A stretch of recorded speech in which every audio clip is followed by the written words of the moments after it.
wherever you are, either here or online. My name is Marita Mall, and we are currently holding an ICANN pre-Marrakesh briefing in order to inform people about what goes on at ICANN and the multi-stakeholder system, and also to let you know about a few of the issues that are developing there and expect to see happening at the ICANN Marrakesh meeting.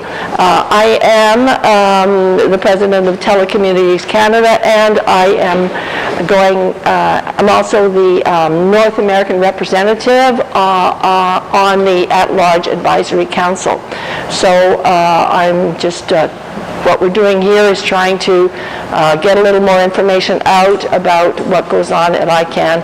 And our very first guest at this session is Joe Catapano, who is from the ICANN Global Outreach, Global Engagement Division. And he's come here through enormous traffic to be with us here in Ottawa, so we thank you, Joe. Joe's going to do a little short explanation of how the ICANN multi-stakeholder system works, and he's got a few slides to show us, so I'll hand it over to you, Joe. Okay, thank you, Marita, and thank you to Telecommunities Canada and Rebel, of course, for hosting us. It's a pleasure to be here. I've done a few of these before, and I'm happy to be back. And I'll try to be somewhat brief. I know we're starting over late, so I'll get these as quickly as I can. You're not getting the audio. So if we could go to the first slide.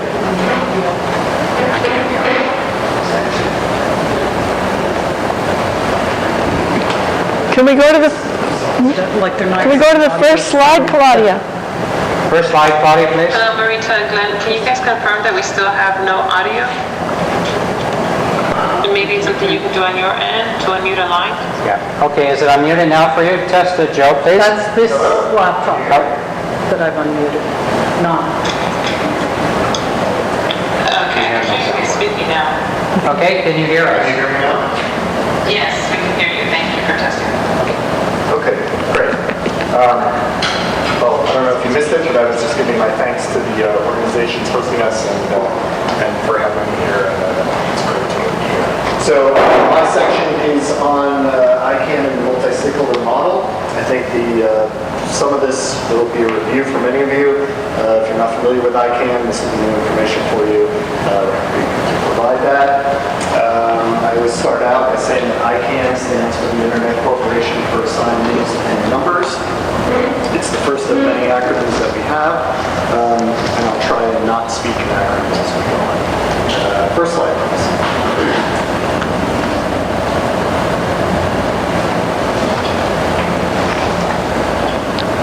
Oh, Can we get the... They're just getting the audio through this computer. So put it here. Okay. Off of this computer. Okay. So You don't need that. No. Okay. Okay. Okay. And everybody hear me now?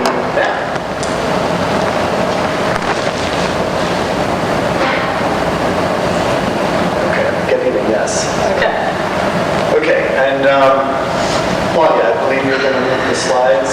Just let it stop the mic. If we could move to the next slide. It's connected to like having a mic. Just to make it louder. Okay, so Does this mic do we anything? talk about You ICANN. said it was We're talking Bluetooth. about Yeah, so it's names and numbers, anything connected to the internet, including devices and websites have an internet protocol or IP address.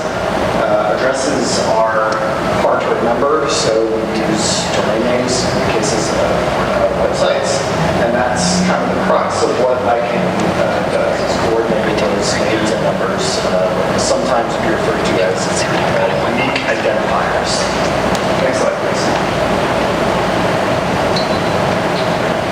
So the mission of ICANN is to ensure a stable and secure operation of the Internet's unique identifier systems, the names and numbers I spoke of before. And so as you can see on the slide here, we have 5 main functions, including coordinating the allocation and assignment of names in the zone of the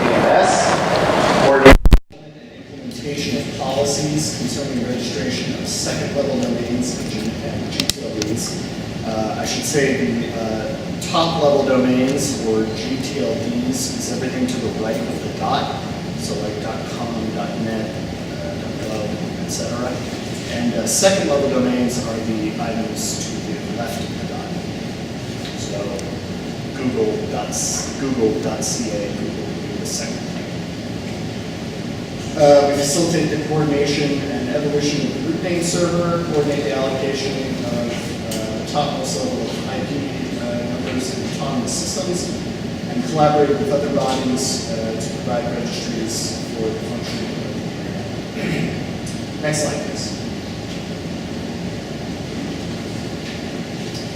We have 3 core values that we adhere to in completion of our mission. You can see here, preserving and enhancing the stability, security, and resiliency and openness of the DNS. Employing an open, transparent, and bottom-up multi-stakeholder policy development process. I'll talk about that in a couple of minutes. And operating with efficiency and excellence in a fiscally responsible manner. Next slide, please. So what is ICANN? Go on. Sorry, next slide. So there are 3 sort of legs to the stool when we talk about ICANN. There is the ICANN organization of about a little over 350, I think, staff members now, of which I am one. We're spread across several offices around the world. We're headquartered in Los Angeles, California, and then we have regional offices. We have a board, a 20-member board that oversees ICANN's operations. And then the third leg, the most important leg, is the ICANN community network of volunteers that come together to work on ICANN policy. So next slide, please. So now just a little bit about the multi-stakeholder model. So when we talk about the ICANN model, we talk about what we call a bottom-up multi-stakeholder process. When we talk about the multi-stakeholder model, we generally talk about several groups getting together to work on policy. So those can be businesses, civil society organizations, governments, academics, technical people who work in the technical underpinnings of the internet, as well as individual end users. That's perfect.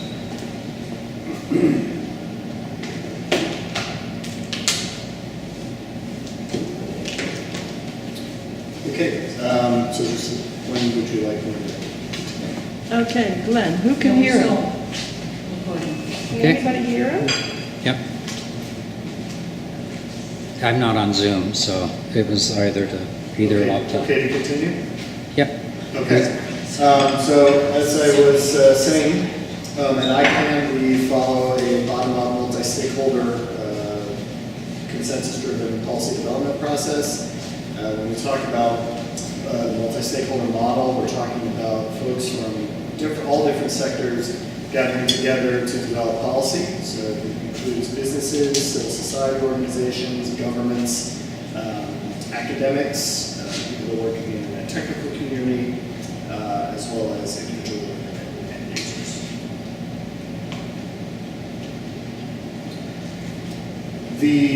I won't go into detail, terribly deep detail about the structures in ICANN, but I will say that there are 3 supporting organizations that actually develop the policy at ICANN, and then there are 4 what we call advisory committees that advise the board on that policy. The 3 supporting organizations, I'll spell out the acronyms. There's the Address Supporting Organization, or ASO, and they deal with the numbers portion of what happens at ICANN. There's the Country Code Name Supporting Organization, or CCNSO, and they deal with policy related to country code top-level domains, such as .ca, .us, .de, etc.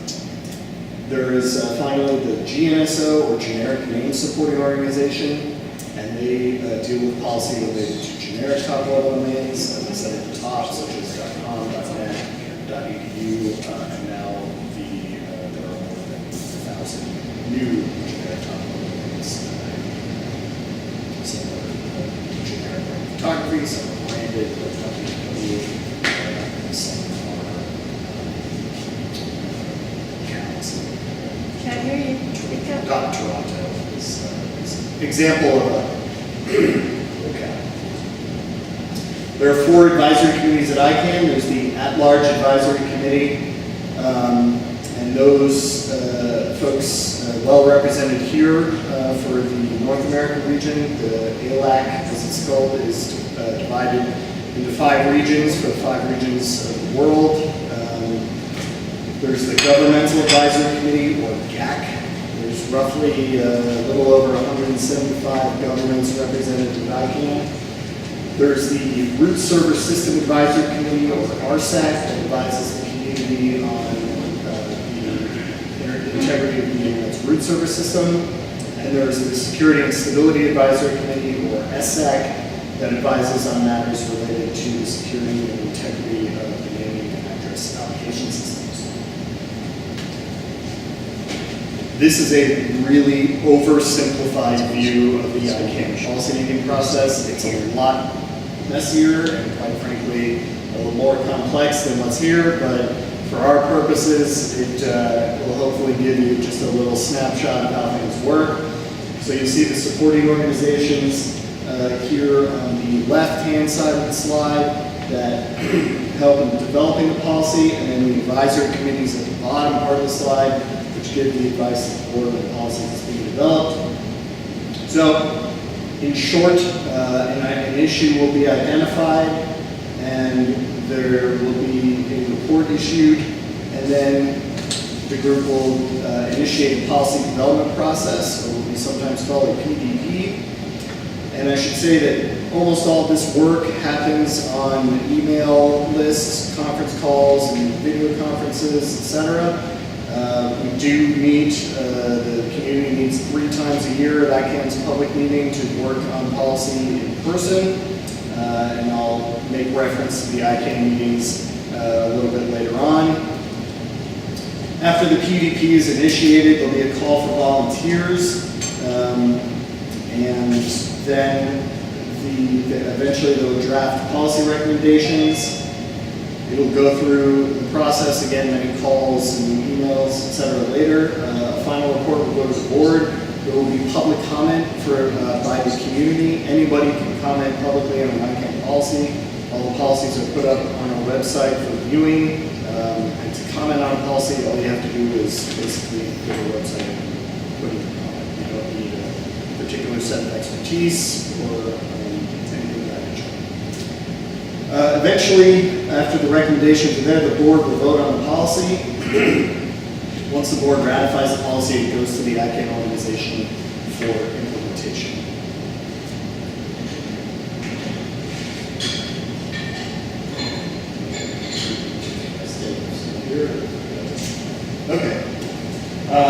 Okay, so that's a quick look at ICANN and the multi-stakeholder model. Since this is a ICANN65 preview/briefing, I want to just give a quick plug for some of the ways to participate in the meeting. We have 3 programs for the meeting. We have a fellowship, a next-gen program, and a newcomer program. The fellowship and the next-gen program are programs that fund people to come to the ICANN meeting in person, and the newcomer program is a completely online educational program. We have several courses on our website called ICANN Learn. It's learn.icahn.org for those of you that want to see the courses that they have available there. Quick differences between the fellowship and the next-gen program. The fellowship is, this slide is actually wrong. It says 60 fellows, it's actually 40. And you just have to be 21 years of age and with an interest in continuing engagement and volunteering in the community. It doesn't matter where you're from, you can apply for the fellowship to be part of the ICANN meeting. The only caveat is the second meeting of the year, the policy forum, of which ICANN65 is an alumni-only meeting, so you would have to be a fellow previously in order to participate as a fellow in that meeting. The other two meetings are open to anyone. The Next Gen program is you have to be between the ages of 18 and 30 and live within the region where the ICANN meeting is taking place. You have to be enrolled in some higher educational institution. So for ICANN65 to be eligible for the Next Gen program, you have to be between 18 and 30 and reside in Africa.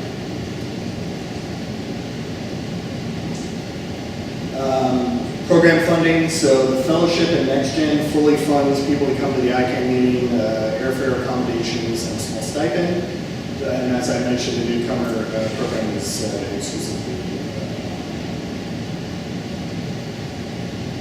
So our next two meetings, we have, of course, ICANN65 in Marrakesh, which is the 24th through the 27th of June.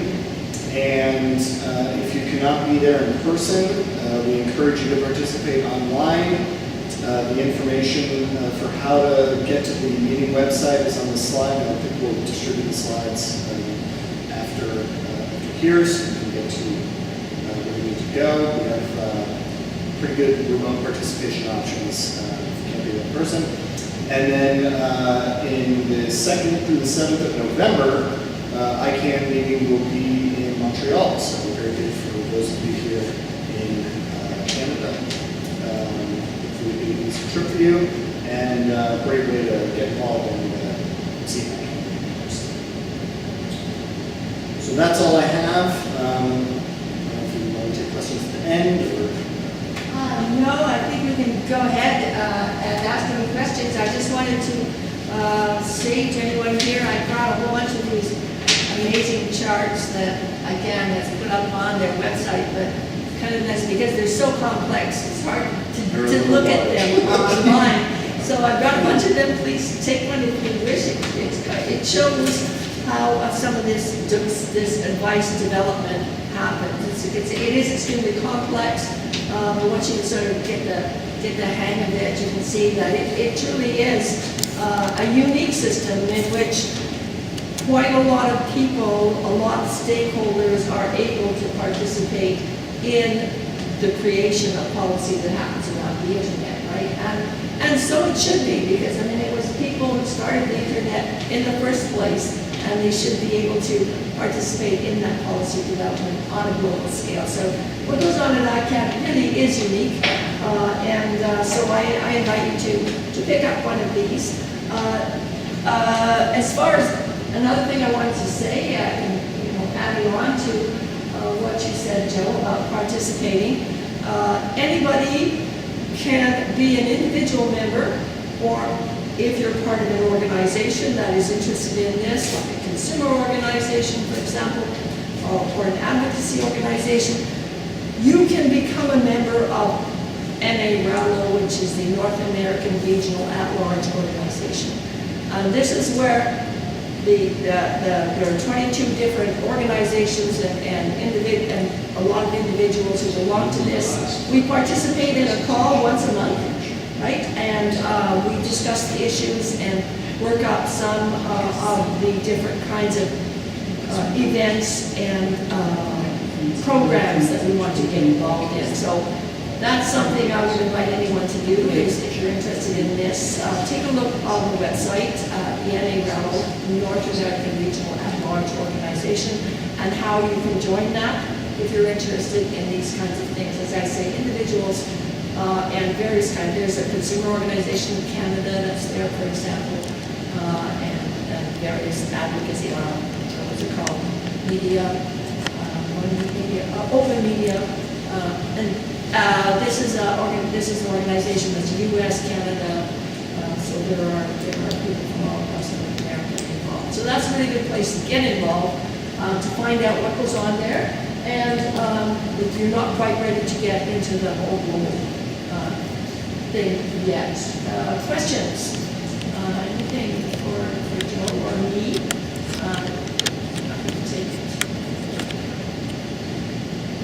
We're going to have a networking event afterwards, and so we'll go ahead with that at that time. thanks, Joe. We'll make sure that your slides are available. And we always put this stuff up on the Telecommunities Canada website. And we have your previous ones on the website also. So it's all up there in various versions and lights. So thank you for coming and explaining to us once again how ICANN works and makes it possible for all kinds of stakeholders to participate in the policy making. Another thing that was on the agenda here was the privacy and data protection policy. ICANN is currently working through a really complex issue on privacy and data protection. I don't know how many people here are aware of the fact that in Europe, the data protection laws have completely changed, and they're much more stringent than they were before. So that although it affects individuals on the ground where you live, wherever you are, it has a really, large effect at ICANN with respect to the kind of information that's available about who uses websites, who owns websites. And so some of you will have heard about who is being where you can find out who owns a website, and sometimes lots more information about those people or companies that own the website. And that is the thing that is very much in question. There's a large policy development program going on at the moment at ICANN to figure out how to mesh the new European laws with the way the internet system has evolved. I'm getting an echo. So something's happening. Glenn? Okay. Something's going on here, so something's happening. You've got your phone, Glenn, broadcasting. Oh, that's me? Yes. Yeah. And there are many arguments and disputes around how much of this information should be available or not. It is a very fraught topic. Many people involved in what's called at ICANN the expedited policy development process around the privacy and data protection. These come from different angles, different aspects. Should I turn that off because it's echoing? It's, Glenn, if you could mute your phone. Yeah, turn it off. Okay. All right. Did you mute your phone? That's not my phone. My phone's turned off. That's coming through the speaker of that. That's Jolly that was just speaking. So should I turn the speaker down? Yeah. Well, no, it's just, you can only have one microphone active at a time. So that's got to be muted. This one here? Well, something. All right. One of them. This is not. We did have an expert. On these policy development process who was coming here, but I think she probably got locked in traffic as we have some horrendous traffic issues going on outside. So just to let you know that is one of the big issues as far as policy is concerned going on at ICANN at the moment. And if you're interested in the privacy, turn off the wrong one.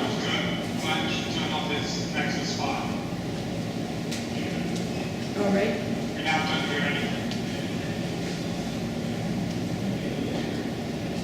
This is muted.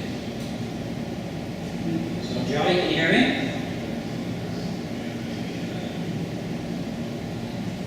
Jolly?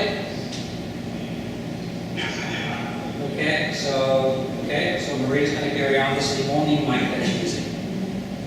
Okay. Okay, if anyone's particularly interested in the privacy and policy development processes around that, we could talk a little bit later at the networking event, and I'll give you some more ideas on where you might find some information about that, unless our expert happens to arrive in the next 3 minutes. Another thing that was on our agenda is the issue around geographic names. One of the things that I find this a very useful topic because I try to explain to people if I'm working at ICANN, trying to work in the multi-stakeholder process and explain to them that, well, ICANN looks after the domain name system, you know, how do you get your addresses into numbers and back from servers, and it's all quite technical, but there are a lot of political things that are involved in the end. It's not just a technical issue, there are political issues here. And people look at me blankly and say, oh yeah, like what? And the very best example I have about that is the geographic names issue, because I find that people relate to this really quickly. And when I tell them that, well, you know, there's a company called Amazon, the company called Amazon, you've all heard about it, right? And at one time, a number of years ago in 2012, ICANN decided to extend the number of domain names that were available, so there were a lot more you could buy other domain names beyond the original domain names that were there, .com, .net, .org. And so when that call came out for domain names, obviously the big companies come in very quickly. This is not a cheap affair. And one of them who came along was Amazon. Amazon was able, according to the rules at the time, ICANN said, well, yes, you know, you can buy that name, .amazon. And when that happened, all of a sudden, the 8 countries who are around the Amazon basin said, oh no, hey, wait a minute, you can't have that name, that's our name. And for the last, since 2012, 2009, for all these years, this issue it's just barely, well, in the last week, maybe it's been resolved and we're not even sure yet. Because the argument has been going on about who owns a name like Amazon. At the moment, as far as it's standing, Amazon did follow all the rules, and I can't really go back on its decision about who owns or who can use that name at the top level. But we're now in the process of developing some rules to make sure, or to try to make sure that can't happen again. Try to make sure that there are good rules around those kind of names that could be contentious, because that was not a problem that they really foresaw. So that's an area where ICANN and some of the things that develop around them can be political. Political around the who is, the data protection and privacy issue, political around the geographic names issue, and there are plenty of other things. I think that that's an example that's pretty easy to understand, and you can imagine that you can ask yourself, well, supposing the city of Shanghai, who has more than 26 million inhabitants, I think, at the moment, right now, would they be allowed to buy their name, or would anybody be allowed to buy? Are there any rules around buying a name of a huge city like that? I mean, should that city be, that name be reserved for a big city? Should it belong to the inhabitants of the city? These are some of the arguments that go on in the policy development process around genome names. And so you can imagine that there are a lot of people who really feel that no, we shouldn't put those rules in. Whoever wants to buy that name should be allowed to buy that name. And there are other people who say, absolutely not. That name belongs to the people who live in that city. How do you make rules around that? Sometimes there's 4 or 5 places, physical places with the same name. It can get very, very complex. So some of these policy development processes can go on for years until something is finally resolved around it. I'll take any questions around that. Yeah, go ahead. Were you going to ask a question? Simon. Well, comments. Yes, it was similarly. I raised the issue of .ca. Oh, yes. If you remember. Yes. Right? Okay. Yes, it was, wasn't it? Yeah. And the answer I got from the CIRA, I guess he was CEO, was that, we don't do that for by the Western civilization. I think that's the kind of Western democracy. I think that's the word he used. So I made a list of all these things because there's a .at, .be, .cc, Okay. Start.at. Some companies using start.at, even though this company is not based in Austria, right? And Austria is Western democracy. So I'm just wondering if this kind of issue is dealt by the ICANN, because I made a list here, and there are quite a few other ones. IT, IT is Italy. Yes. Right? So Yes. they're kind of abusing this country thing. I'm just wondering if, Okay. comment on this kind of. Well, there is somebody here from Sarah. Do you want to ask that question or should I? Sure, well, I'm just trying to understand the question. So, I guess it is. Where did, how come, how did that develop at .it is it? oh, okay, well, I'll try and be brief. All of the so-called country codes, Yeah. the two-letter codes, come off of an ISO list, ISO 316672, okay? So it's not up to the internet community. As RFC 1591 is quite clear, the internet community doesn't determine what is or is not a country, right? For example, .an is on that ISO list, which is Antarctica, so there's an Antarctic, so there's a country code for Antarctica. So that's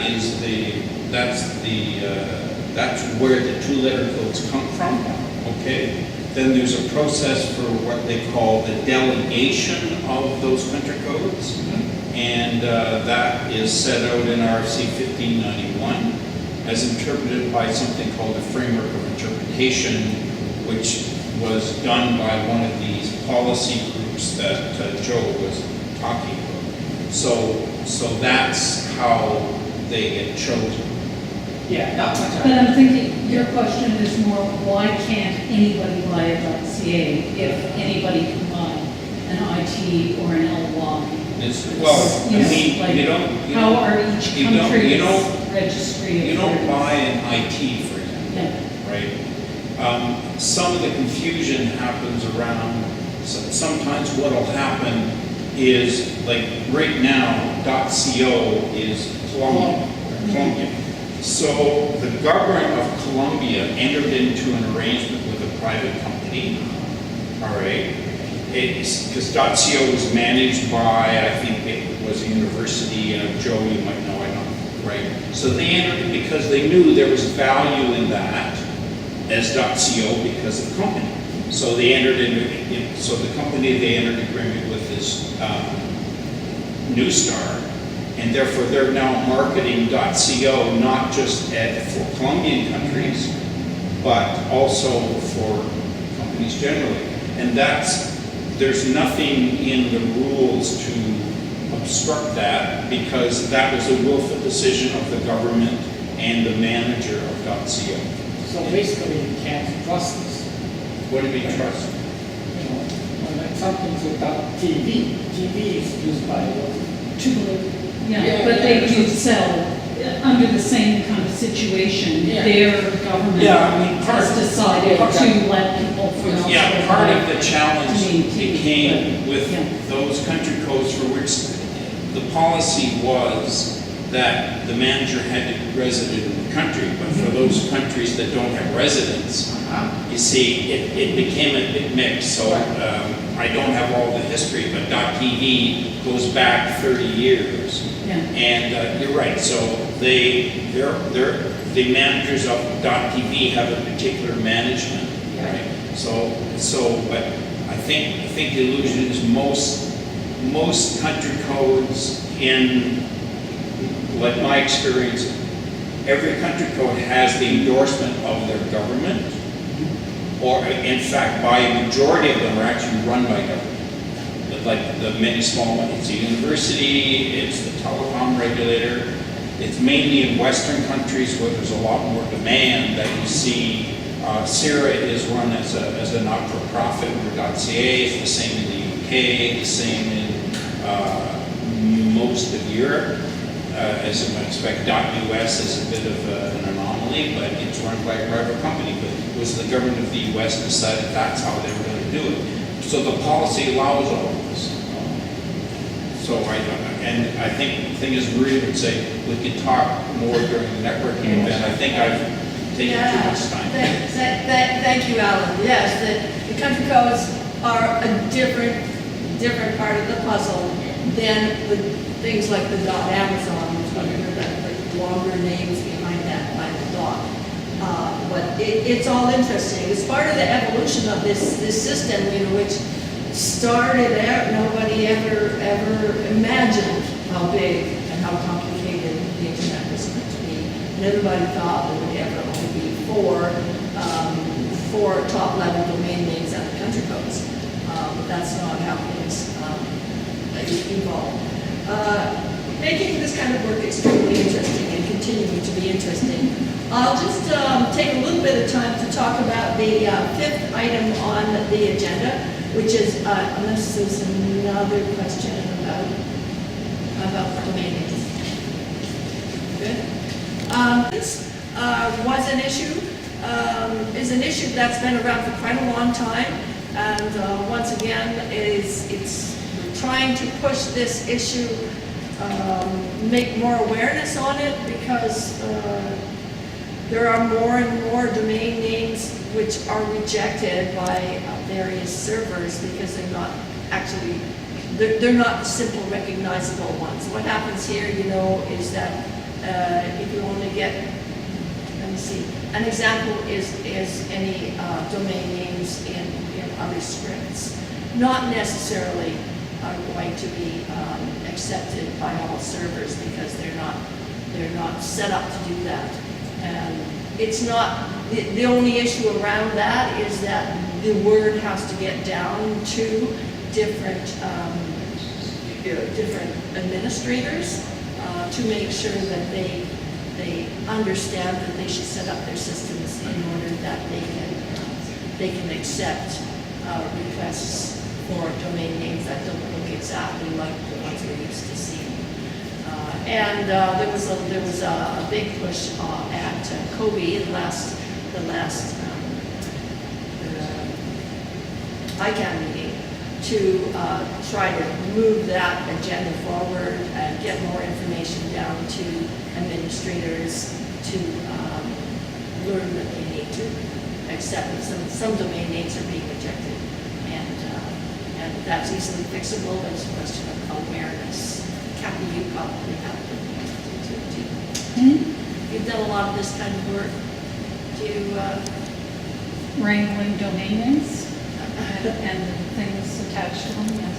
Yeah, sometimes they're not recognized, right? Yeah.